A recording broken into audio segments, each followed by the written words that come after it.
straight to questions. Who would like to start? Oh, hi. Hi. Sorry, You were going to be here. haven't seen you in a while. Yeah, it's awkward. Sorry. Oh, sure. All good. I got to watch a bit of that match. There were some moments, some points where you gave like a little smile and a little giggle. You seem to be having a lot of fun on court. Am I getting the right impression? I hope so. Yeah, I mean, I think, like, for me, I just want to have a lot more fun on the court. I think, like, I don't want to say in the beginning of, like, my comeback-ish in Australia, I was really hard on myself, and I found myself not really celebrating just being on the court. So I think in this tournament, I just really wanted to emphasize that I don't expect myself to win every match, but I want to have fun and enjoy the moments, while I can.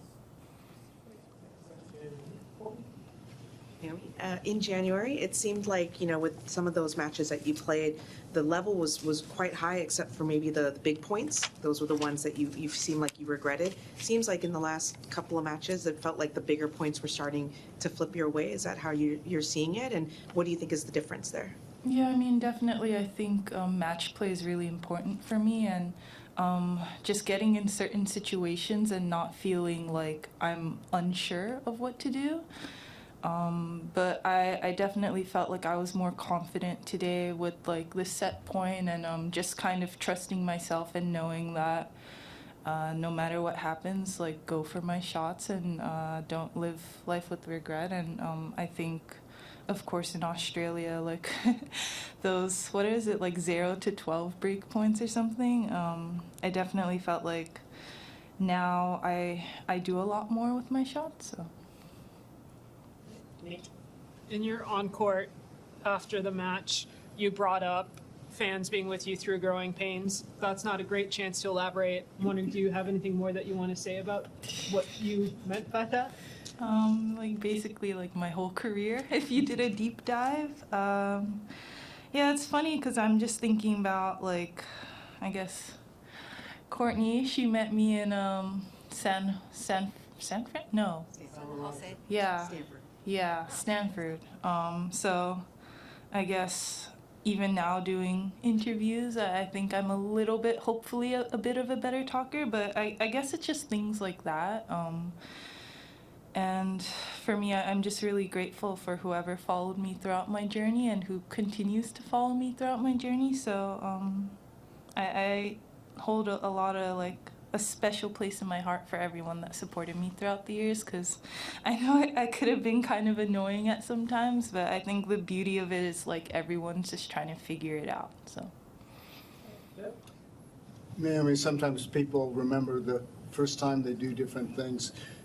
Do you remember, I believe Stanford was your first big tournament. Do you remember much about that, and what was it like to go out on that court and go through all the things that are involved in a tournament? Yeah, it's funny. I vividly remember that tournament, and I have I have a bad memory, so I guess that tournament stands out a lot for me. And I played Stozer, and it was kind of the first tournament that made me feel like I could play with the big dogs. And I just remember after I played my match, they asked me to do press, and I've never done press before.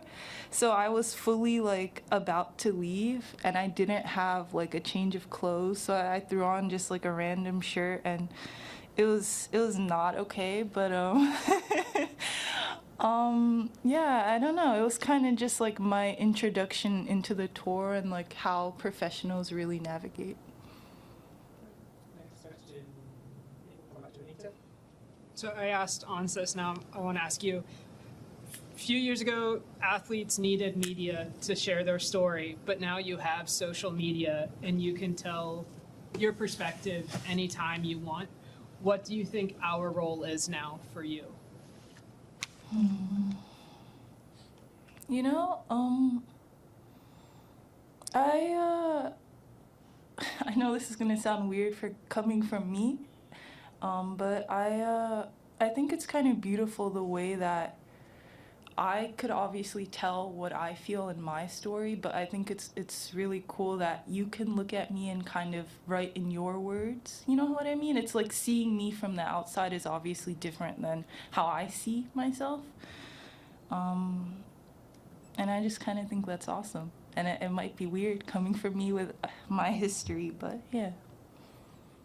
Any more English? I mean, just coming back here to Indian Wells, have you found that the way that you when you're playing your best, the way that you strike the ball here, the way the conditions kind of play in, is there a sense of a little bit of kind of familiarity in terms of what you want to do out on that court, or does it feel very different than in the years past, you know? Yeah, I would say I'm aware of what I want to do and I have a plan. And I think you can see glimpses of my plan while I'm playing, but there's still still a few creaks that I want to get out. And thankfully I'm able to play another match and able to have another opportunity to, I guess, execute my vision a lot more. But I don't know. I feel like I was kind of pushing today, but also my opponent was like really aggressive, so I felt like I had no choice, and I just kind of ended up with that scoreline. So.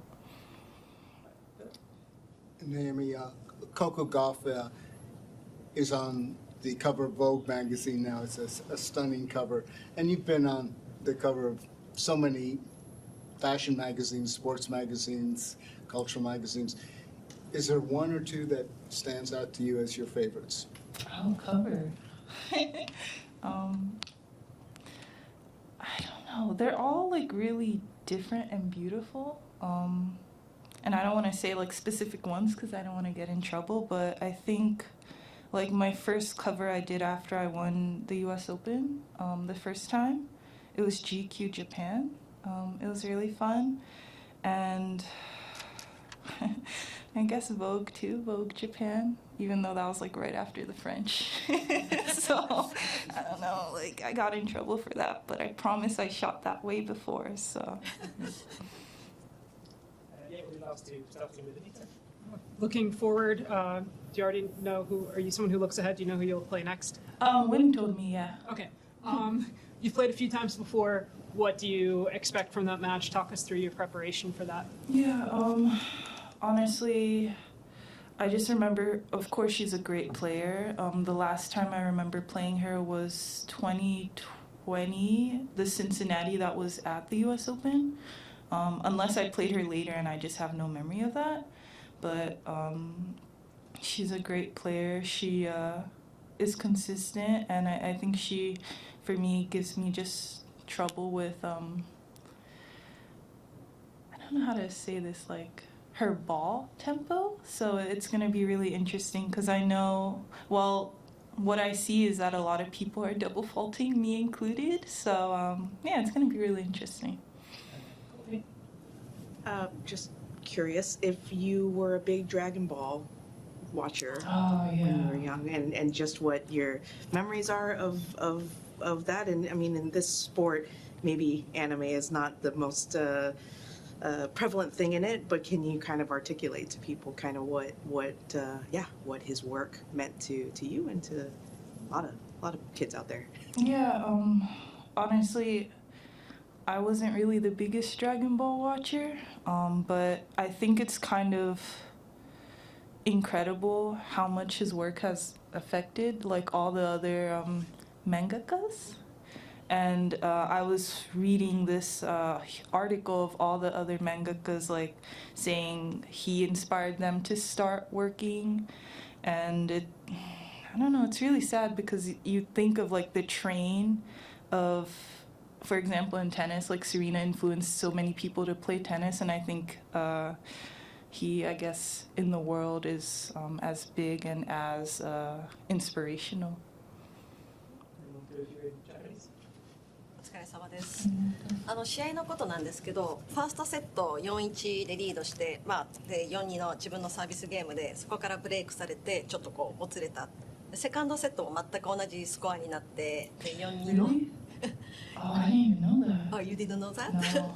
I thought そう4-2のゲームでラブサーティーになってちょっとまた同じようなプレッシャーを感じてるのかなと思ったんですけれど全然覚えてなかったんですね考えてなかったんですね Yeah, I mean, I vividly remember the 4-1 in the first set. I don't really remember in the second set, but I think, like, for me, I just didn't want to make the same mistakes. And honestly, she played, I thought, really well. I'm not sure if she thinks she didn't play really well, but there were just moments where I felt like she stepped her game up, and Wim was talking to me and he told me that there's going to be some fantastic shots that she hits and I just have to accept that and move on. So I do think in the first set I kind of dropped a little bit, but in the second set I think I maintained my level throughout as best as I could. 確認ですけどそのウィムがトレメンダスショットだって言ったのは試合中にベンチから行ったんですかそれとも試合後に行ったんですか He told me that before the match, and then あ I guess during the match I was just conversing with him about like some doubts that I had. あちょっとテクニカルな質問なんですけど大坂さんはバックハンドを打つ時って右手で打ってる感じなんですかそれとも左手でフォアハンドで打ってるような感じですか Sorry, I have to think about this.